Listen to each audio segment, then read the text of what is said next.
Urdu novel ابن Attash قسط number 53۔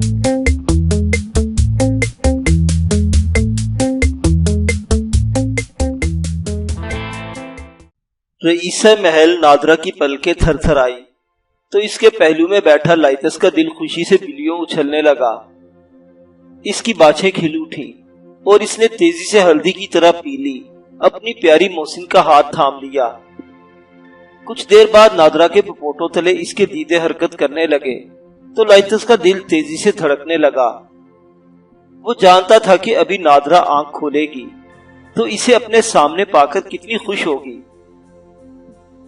کافی دیر تک نادرہ کے پپوٹوں میں حرکت جاری رہی اور پھر اگلے لمحے اس کی لمبی لمبی پلکیں دھیرے دھیرے اوپر کو اٹھنا شروع ہوئی۔ وہ بڑی مشکل سے آدھی آنکھیں کھول سکی اور انتہائی لاچار اور بے بس نظر سے خالی اس ذہنی کی کیفیت میں اپنے دیدے ہولے ہولے ہلانے لگی۔ ماں نے اس کی آنکھوں میں شعور کی جھلک دکھائی دی اور اس کی نیمواں آنکھیں اپنے سامنے لائتس پر جم گئی۔ لائتس نے اس کا ہاتھ کو مزید دبایا اور خوشی سے کانپتے ہوئے اسے مخاطب کیا، نادو نادو میری جان نادو، یہ میں ہوں تمہارا لائتس، آنکھیں کھولو، خدا کے لیے آنکھیں کھولو۔ اس نے ہیجان سے بھرپور لہجے میں نادرہ کو انتہائی پیار سے پکارا۔ اسی لمحے لائتس کو خوشی کا خوشگوار جھٹکا لگا کیونکہ اس کو نادرہ کے ہونٹوں پر ہلکی سی مسکراہٹ دکھائی دی تھی، لیکن اگلا لمحہ لائتس کے لیے مایوس کن تھا۔ نادرہ یک لخت پھر بے ہوش ہو چکی تھی۔ لائتس اس کا ہاتھ دبائے اسے بار بار پکارنے لگا، یہاں تک کہ اس کی آواز بلند ہو گئی۔ اس نے ہیجانی انداز میں نادرہ کی نبض پر ہاتھ رکھا تو اسے نادرہ کی نبض ڈوبتی ہوئی محسوس ہوئی۔ وہ تیز آواز میں حکیم اصفہان کو پکارنے لگا۔ اسی طرح ہیجانی انداز میں اس نے اپنا کان نادرہ کی سینے پر رکھ دیا۔ اسے نادرہ کی دھڑکنیں بھی ڈوبتی ہوئی محسوس ہوئی۔ حکیم اصفہان بعجلت کمرے میں داخل ہوئے اور نادرہ کی حالت جان کر بڑی تیزی سے اس کے منہ میں کوئی دوا انڈیلنا شروع کر دی، لیکن دوا انڈیلنے کے باوجود نادرہ بالکل مردوں کی سی صورت بے ہوش پڑی تھی۔ شام تک نادرہ اسی کیفیت میں رہی اور پھر شام کے قریب حکیم اصفہان نے بتایا کہ اب اس کی دھڑکن پھر معمول پر آتی جا رہی ہے۔ حکیم کے مطب میں بیٹھے بیٹھے لائتس نے دھڑ دھڑاتے ہوئے قدموں کی آواز سنی اور پھر نادرہ کے مخصوص محافظوں میں سے ایک دوڑتا ہوا حکیم اصفہان کے پاس آیا اور اسے یہ خبر سنائی کہ سلطان محمد بن ملک شاہ خود بنفس نفیس 20,000 کا لشکر لے کر شہر میں داخل ہو چکا ہے۔ لائتس کے لیے یہ خبر چونکا دینے والی اور خوشکن ثابت نہ ہوئی۔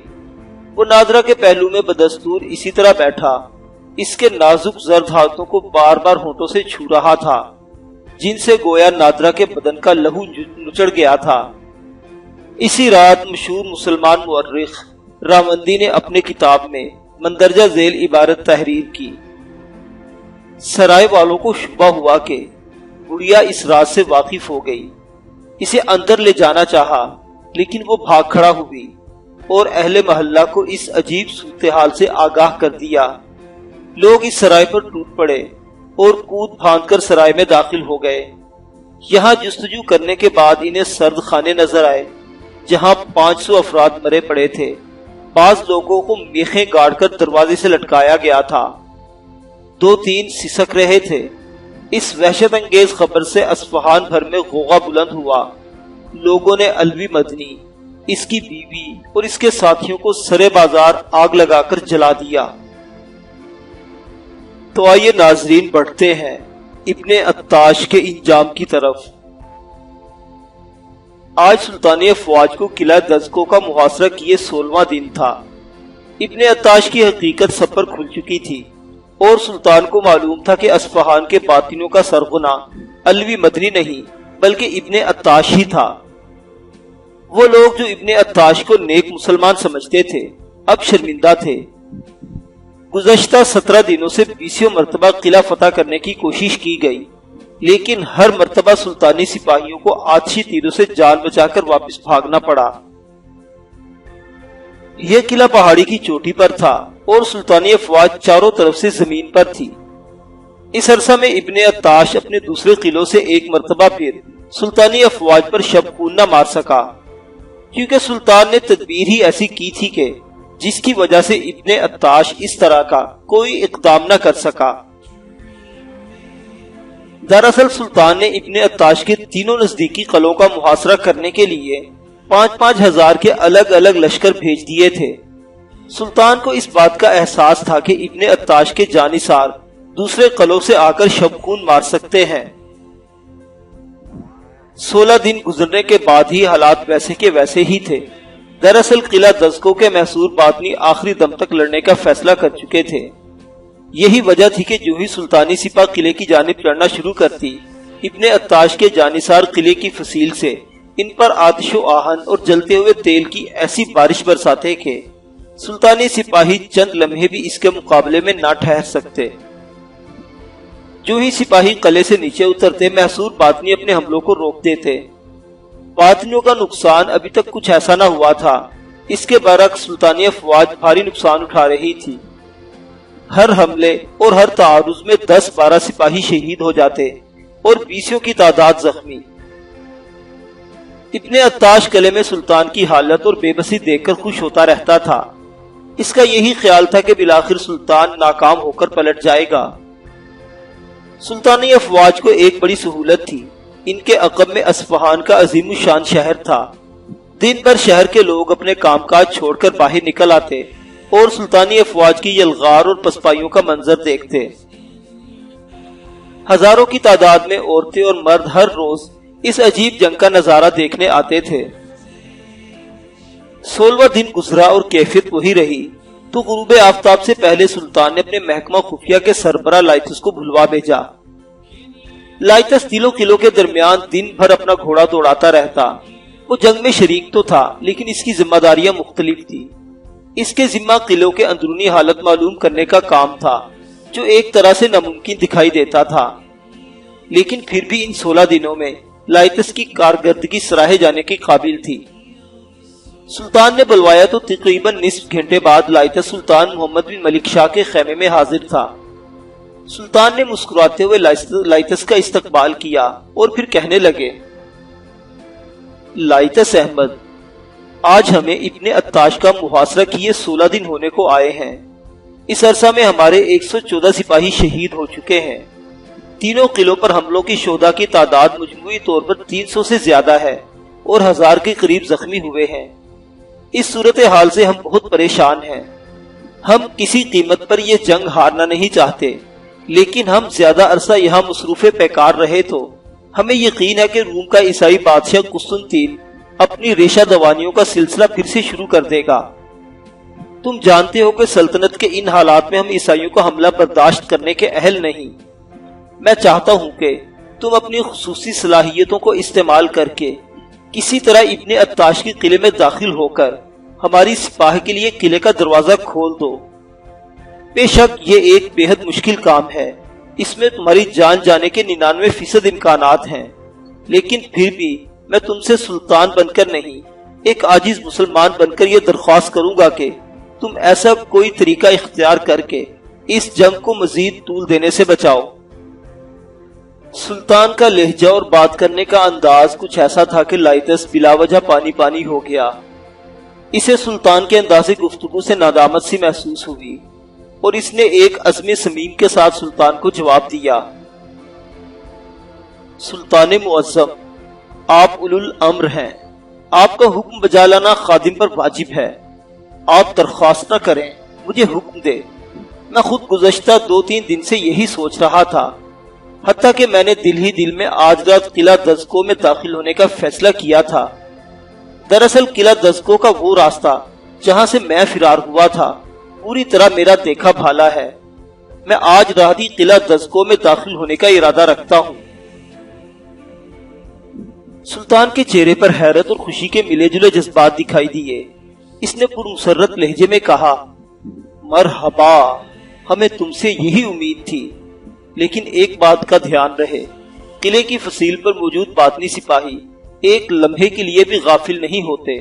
تم جو بھی اقدام کرنا یہ سوچ کر کرنا کہ تم ایک لشکر سے لڑنے جا رہے ہو، لیکن حد الامکان خود کو محفوظ رکھنا۔ تم سلطنت سلجوقی کا سب سے قیمتی موتی ہو۔ سلطان کے منہ سے اپنے لیے ایسے تعریفی کلمات سن کر لائتس نے انکسارانہ مسکراہٹ کے ساتھ کہا، سلطان معظم کے الفاظ اس خادم کے لیے دنیا کے سب سے قیمتی متاع ہے۔ سلطان معظم مطمئن رہیں، میں انشاءاللہ کامیاب لوٹوں گا۔ اور پھر اسی رات لائتس کالی رات کی طرح سیاہ لباس پہنے فدائیوں کا مخصوص خنجر لباس میں اٹھ سے پتھروں اور جھاڑیوں کی اوٹ لیتا ہوا قلعے کی طرف بڑھ رہا تھا۔ یہ قلعے کی عقبی سمت تھی۔ اس طرف قلعے کا کوئی دروازہ نہیں تھا، لیکن قلعے کی فصیل پر دور سے ٹمٹماتے چراغ دیکھ کر لائتس کو اندازہ ہو گیا کہ اہل قلعہ پوری طرح چوکس ہیں، لیکن وہ بتدریج آگے بڑھتا چلا گیا۔ لائتس جان بوجھ کر ایسے وقت روانہ ہوا تھا جب اس کے خیال میں قلعے کے پہرے دار رات بھر کی طویل چوکیداری کے بعد کسی قدر تھکے ہوئے ہو سکتے تھے۔ وہ اسی وقت میں قلعے میں داخل ہو کر اس کی فصیل کے نزدیک پہنچنا چاہتا تھا جب صبح کے آثار قریب ہوں، کیونکہ ایسے وقت میں سے اپنے جاسوسی نظام کی بدولت معلوم ہوا تھا کہ فصیل پر موجود سپاہیوں کا دستہ بدلا جاتا ہے۔ صبح پو پھٹنے سے کچھ دیر پہلے رات کا دستہ اپنی ڈیوٹی سر انجام دے کر آرام کے لیے چلا جاتا اور تازہ دم سپاہی ان کی جگہ لے لیتے۔ اس عرصہ میں جب ایک دستہ ہٹنے لگتا تو دوسرا دستہ اپنے مورچے سنبھالنے لگتا۔ چند ساعتیں ایسی بھی ہوتی تھی جب باطنیوں کی توجہ اپنے فرض سے ہٹ جاتی تھی۔ لائتس نے ایسے ہی وقت کا انتخاب کیا۔ صبح کا جھٹپٹا نمودار ہوا ہی تھا کہ لائتس قلعے کی عقبی فصیل کے نیچے دکھائی دیا۔ اوپر فصیل پر سپاہی اطمینان کے ساتھ ایک دوسرے سے اپنی جگہ بدلنے میں مصروف تھے کہ ٹھیک اسی لمحے لائتس قلعے سے جھانکتے ہوئے اس سوراخ تک پہنچ گیا جو نکاسی آپ کی خاطر قلعے کی فصیل کے نیچے موجود تھا۔ یہ سوراخ بمشکل اتنا تھا کہ ایک آدمی لیٹ کر اس میں سے قلعے کے اندر داخل ہو سکتا تھا، لیکن یہاں سے گزرنا ایک ناقابل یقین عمل تھا۔ وجہ اس کی یہ تھی کہ قلعے کے اندر بسنے والے 3000 باطنیوں کے استعمال کے بعد بہہ جانے والا گندا پانی اسی سوراخ سے باہر آ رہا تھا۔ پانی مخصوص شور کرتا ہوا مسلسل اس سوراخ سے نکل کر نیچے گندے نالے میں گر رہا تھا۔ لائتس یہاں سے اندر داخل ہوتا تو اسے ایک طرح سے گندے پانی میں نہا کر قلعے میں گھسنا پڑتا۔ لائتس اسی راستے سے فرار ہوا تھا۔ یہ راستہ اس قید خانے کے نزدیک تھا جہاں لائتس کئی روز قید رہا تھا۔ فصیل پر موجود سپاہی مطلق بے خبر رہے اور لائتس قلعے میں داخل ہو گیا۔ وہ گندے پانی میں لت پت تھا، لیکن اسے اس بات کی پرواہ نہ تھی۔ اب وہ قلعے کے اندر تھا۔ یہ جگہ قلعے کا عقبی حصہ تھا۔ یہاں عام آتے جاتے اہل قلعہ کا راستہ نہیں تھا، بس وہی سپاہی جو فصیل پر موجود تھے۔ ان کے آپس میں باتیں کرنے کی آوازیں لائتس کو سنائی دیتی رہی۔ لائتس دیوار کی اندرونی جڑ میں 4 پنجوں پر چلتا قلعے کی دیوار کے ساتھ ساتھ دروازے کی جانب بڑھ رہا تھا۔ چلتے چلتے بالآخر وہ انہی قید خانوں کے عین عقب میں پہنچ گیا جہاں وہ قید رہا تھا۔ یہ جگہ اس کی دیکھی بھالی تھی، چنانچہ فصیل قلعہ میں موجود ایک بڑے سے رخنے میں گھس کر اس نے خود کو چھپا لیا۔ اس کے سامنے گھنی جھاڑیاں تھی اور اب وہ کسی درندے کی طرح دیوار کے رخنے میں پھنسا سستا رہا تھا۔ اسے یہاں بیٹھ کر کافی دیر انتظار کرنا پڑا۔ اتنا انتظار کہ سلطانی فوج نقارے بجاتی اور بڑے حملے کا اعلان کرتی قلعے کے دروازے تک آ پہنچتی۔ حالانکہ قلعے کے دروازے تک پہنچنا بھی سلطانی سپاہیوں کے لیے بہت مشکل کام تھا، کیونکہ وہ جو ہی چڑھائی چڑھتے ہوئے سامنے سے دروازے کی طرف بڑھتے تو ان پر جانثار باطنیوں کا پھینکا ہوا آتش و آہن بارش کی طرح برسنے لگتا۔ لیکن آج سلطان کو معلوم تھا کہ ٹھیک اس وقت جب اس کا حملہ عروج پر ہوگا، ہزاروں سپاہی قلعے پر یلغار کر رہے ہوں گے، اچانک قلعے کا دروازہ کھل جائے گا۔ اسے لائتس کی صلاحیتوں پر پورا بھروسہ تھا۔ سورج نے مشرقی افق سے اپنا اوپری کنارہ نکالا تو اس کی نظر سلطانی لشکر پر پڑی، جس کے سپاہی لکڑی کے تختوں کی ڈھالیں اپنے آگے تانے، تبل بجاتے، نعرے لگاتے اور شور مچاتے قلعہ دزکو کی جانب بڑھ رہے تھے۔ سلطان نے طلوع آفتاب کے ساتھ ہی حملے کا فیصلہ کیا تھا۔ فصیل کے سپاہی سلطانی لشکر کے اس نئے انداز سے گھبرا گئے اور پوری طرح تیار ہو کر انہوں نے اپنے ہتھیار سنبھال لیے۔ جو ہی سلطانی لشکر کے سپاہی پہاڑی کی چڑھائی پر چڑھنا شروع ہوئے، سب سے پہلے بے شمار لڑکتے ہوئے پتھروں نے ان کا استقبال کیا۔ ان پتھروں پر کپڑا لپیٹ کر کپڑے کو آگ لگا دی گئی تھی۔ آگ کے یہ لڑکتے ہوئے گولے سلطانی سپاہیوں کو گرانے لگے، لیکن سپاہی کثرت میں ہمت نہ ہاری اور بدستور اوپر چڑھتے رہے، یہاں تک کہ انہوں نے آدھی پہاڑی عبور کر لی۔ ٹھیک اسی وقت کھولتے ہوئے تیل سے بھری مٹی کی ہانڈیاں فصیل سے قلعے سے جہنم کے پرندوں کی طرح اڑتی ہوئی سپاہی سلطانی پر ٹوٹنے لگی۔ یہ ایک انتہائی خطرناک ہتھیار تھا۔ مٹی کی ہانڈی کسی سپاہی کے سر پر ٹوٹتی یا کسی پتھر پر، لیکن ہر دو صورتوں میں اس کے پھٹتے ہی گرم کھولتا ہوا تیل دور تک فضا میں اچھلتا، جس سے سلطانی سپاہیوں کے ہاتھ منہ جھلسنے لگتے۔ قریب تھا کہ سلطانی سپاہ پسپا ہو جاتی کہ اچانک انہیں نقارچی کی آواز سنائی دی۔ وہ صدا لگا رہا تھا، سپاہیوں ہمت نہ چھوڑو، سلطان معظم خود پہاڑی پر چڑھ کر اوپر آ رہے ہیں۔ سلجوقی سپاہیوں نے سلطان معظم کی ہمت کا سنا تو ایک مرتبہ پھر آگے بڑھنے کا ارادہ کیا۔ کھولتے ہوئے تیل کی ہانڈیاں ٹوٹتی رہیں اور سلطانی سپاہی شہید ہوتے رہے، یہاں تک کہ 20-25 سلطانی سپاہی قلعے کے دروازے تک آ پہنچے۔ اب ان سپاہیوں پر جلتے ہوئے تیر برسائے جانے لگے۔ 20-25 سپاہیوں کو نشانہ بنانے کے لیے ہزاروں تیر فصیل سے یوں نکلے جیسے پرندوں کا غول فضا پر چھا گیا۔ سپاہی فوراً زمین پر لیٹ گئے اور رینگتے ہوئے آگے بڑھنے لگے، لیکن پھر بھی بہت سے سپاہیوں کے بدن جلتے ہوئے تیروں سے جھلس چکے تھے۔ ان سپاہیوں میں چند شہید ہو گئے، لیکن زندہ بچ جانے والے سپاہی اب سچ مچ ہمت ہار چکے تھے۔ قریب تھا کہ وہ واپس لوٹنے لگتے کہ پیچھے سے کمک آ پہنچی۔ ٹھیک اسی لمحے سلطانی سپاہی یہ دیکھ کر ہکا بکا رہ گئے کہ قلعے کا دروازہ کھل چکا تھا۔ انہوں نے یہی سمجھا کہ اب دشمن 10 بزنس لڑائی کی غرض سے دروازہ کھول کر باہر نکلنا چاہتا ہے کہ باطنوں کی سرشت میں ہی کھل کر جنگ کرنا شامل نہ تھا۔ وہ کہاں نکلتے؟ یہ دروازہ تو لائتس نے کھولا تھا۔ لائتس کسی نہ کسی طرح جب قلعے کے دروازے میں آ پہنچا تو دروازے کے پہرے داروں پر متعین سپاہیوں نے اسے روکنا چاہا، لیکن اس نے مخصوص نشانیاں دکھا کر خود کو فدائی ظاہر کیا اور حکم دیا کہ اسے باہر جانے دیا جائے۔ سب سپاہی حیران رہ گئے کہ باہر جنگ زوروں پر تھی اور یہ فدائی باہر جانے کی بات کر رہا تھا۔ لائتس نے انہیں دیر کرتے دیکھا تو انتہائی غصے سے بولا، میں فدائی ہوں، مجھے مر جانے کی تربیت دی گئی ہے۔ تم نے سنا نہیں؟ ان کا سلطان خود پہاڑی پر چڑھ کر اوپر آ پہنچا ہے۔ مجھے یہی حکم ہے کہ میں سلطان کا اس وقت خاتمہ کر دوں۔ ایک فدائی کی اہمیت سب جانتے تھے، چنانچہ گونگو کا شکار ہونے کے باوجود انہوں نے تون کرہن فدائی کے کہنے پر قلعے کا دروازہ کھول دیا، لیکن انہوں نے ایک پٹ ہی کھولا تھا کہ لائتس نے اپنے اندرونی لباس میں چھپی شمشیر کھینچی اور قلعے کے پہرے داروں پر باقاعدہ حملہ کر دیا۔ وہ تعداد میں زیادہ تھے اور لائتس کوئی اچھا شمشیر زن نہ تھا۔ بہت ممکن تھا کہ وہ لائتس کا خاتمہ کر دیتے کہ ٹھیک اسی لمحے دروازے میں اچانک سلطانی سپاہی دکھائی دیے۔ اگلے لمحے لائتس محفوظ تھا۔ قلعہ دز کو فتح کر لیا گیا۔ قلعے میں گھمسان کی جنگ ہوئی، لیکن سلطان کی کثیر فوج کے سامنے باطنیوں کی پیش نہ گئی۔ گھنٹہ بھر قلعے میں لڑائی جاری رہی اور پھر سلجوقی سپاہی چھا گئے۔ ابن عطاش نے فرار ہونے کی کوشش کی اور لائتس کو اسی بات کا ڈر تھا۔ اس نے رفیق اکبر کا قلعے میں موجود محل دیکھ رکھا تھا۔ وہ اپنے ساتھیوں کے ساتھ کئی سپاہیوں کو لیے بر وقت اس محل میں جا پہنچا اور رفیق اکبر سمیت ابن عطاش کو گرفتار کر لیا۔ ابن عطاش کے ساتھ اس کا پورا خاندان، تمام رشتہ دار اور بڑے بڑے باطنی بھی گرفتار ہو گئے۔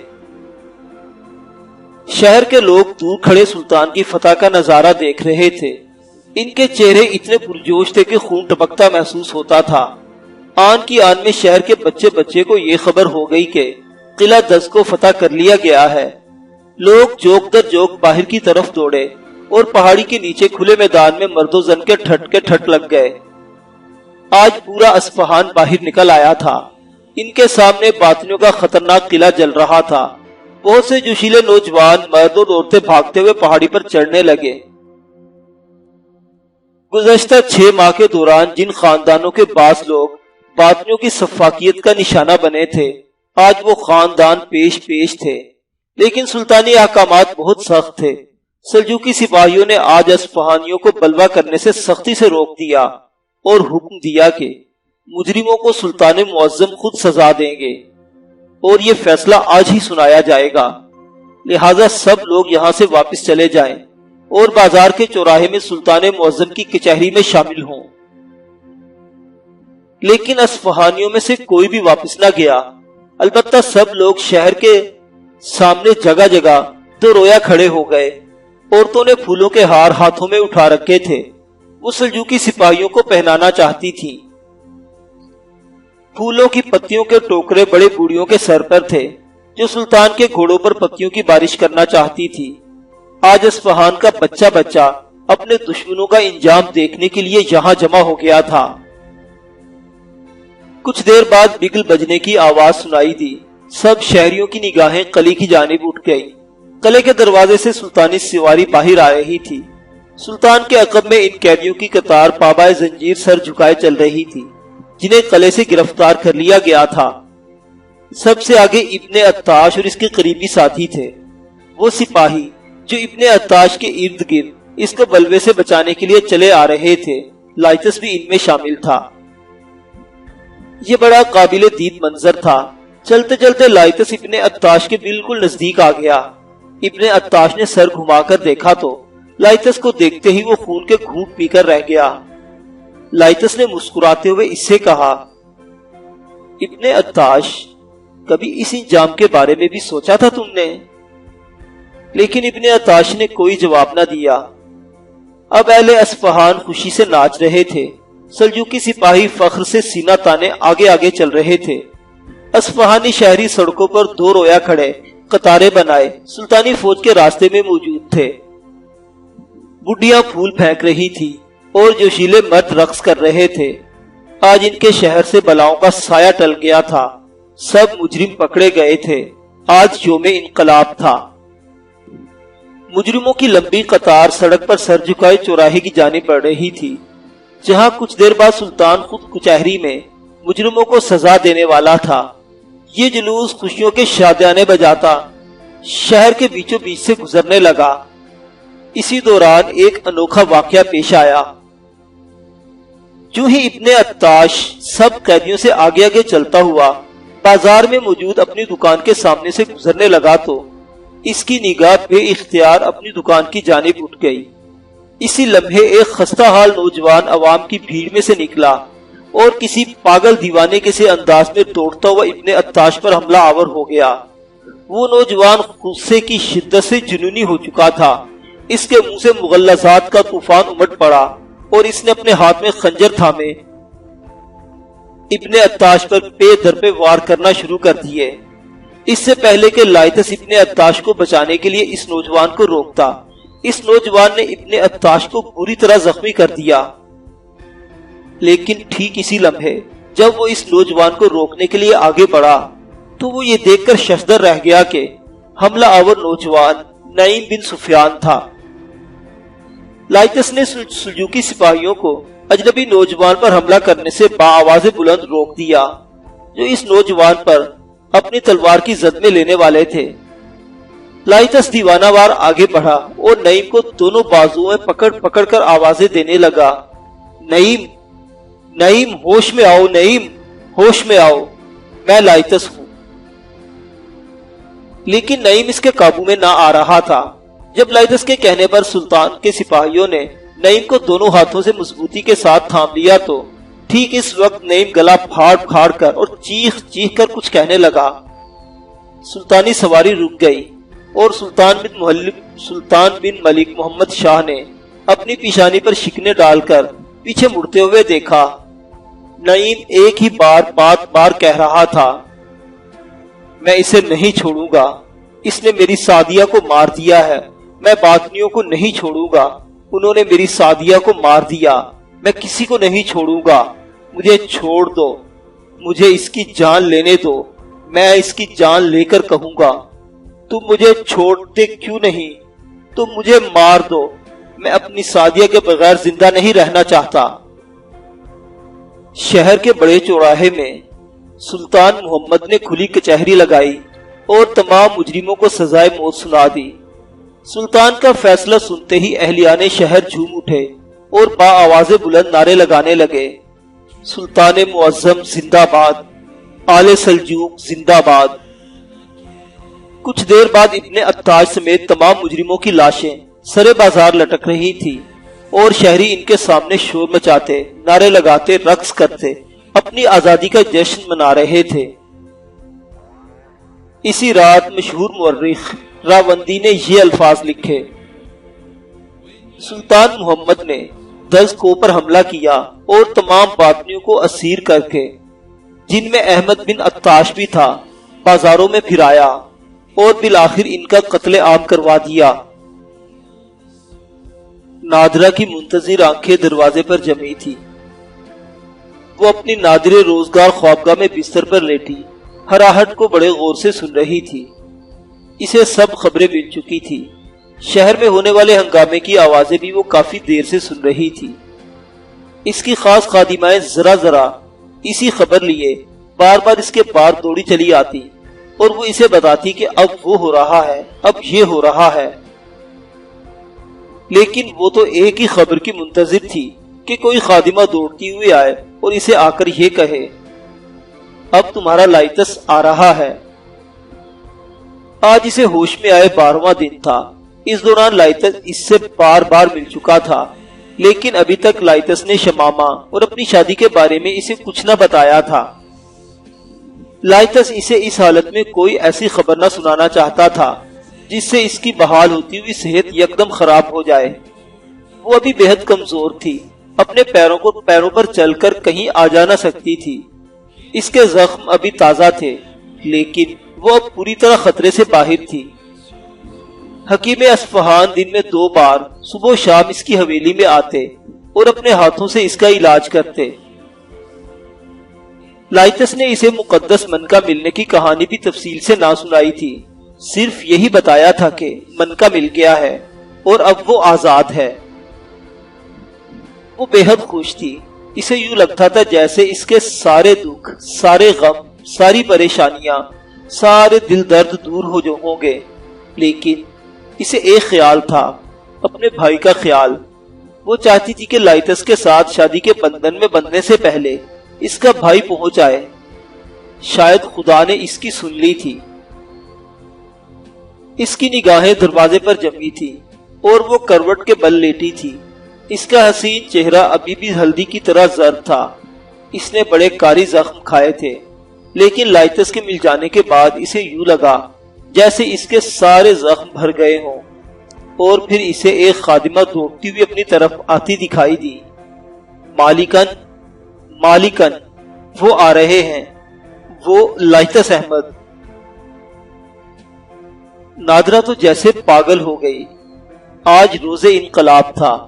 وہ پہلے ہی شدت جذبات سے بے قابو تھی اور لائتس کے آنے کی خبر سن کر اس کی حالت غیر ہو گئی۔ اس کا دل زور زور سے دھڑکنے لگا اور اس کی پلکوں نے جھکنا شروع کر دیا۔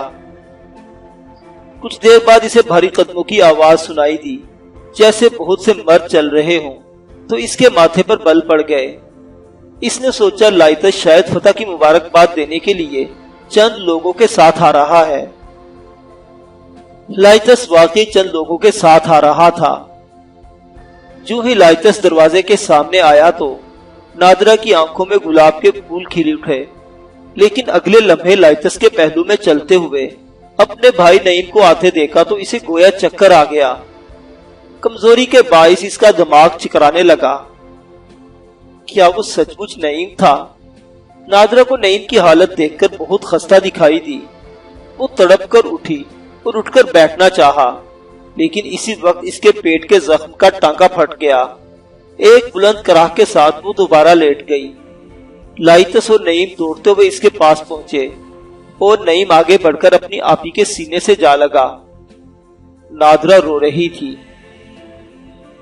حکیم اصفہان فوری طور پر آگے بڑھے اور سب سے مخاطب ہو کر بولے، نادرہ بیٹی کے لیے رونا بالکل ٹھیک نہیں ہے، ان کے زخموں سے ابھی تک خون اور مواد رس رہا ہے، آپ سب لوگ باہر جائیں۔ نادرہ کی حالت واقعی ٹھیک نہیں تھی، چنانچہ نعیم فوراً نادرہ سے الگ ہو گیا اور اپنی آپی کے رخساروں کو تھپ تھپاتے ہوئے کہا، آپی میں بالکل ٹھیک ہوں، ذہنی طور پر بھی ٹھیک ہوں، تم پریشان مت ہونا، تم اب جلدی سے اچھی ہو جاؤ، اب میں تمہیں کوئی تکلیف نہ ہونے دوں گا۔ نادرہ مسکرا رہی تھی، اس کے چہرے پر آنسوں کی لکیریں تھی، لیکن وہ اپنے آپ کو دیکھ دیکھ کر مسکرا رہی تھی۔ نادرہ نے اسی طرح مسکراتے ہوئے کہا، نعیم شکر ہے تم آ گئے، میری ساری دعائیں پوری ہو گئی، مجھے سب کچھ مل گیا، اب تو مجھے سچ مچ سب کچھ مل گیا۔ لیکن حکیم اصفہان کے کہنے پر نعیم اٹھ کر کھڑا ہوا اور یہ کہہ کر باہر جانے لگا کہ وہ اپنی حالت درست کر کے پھر آتا ہے۔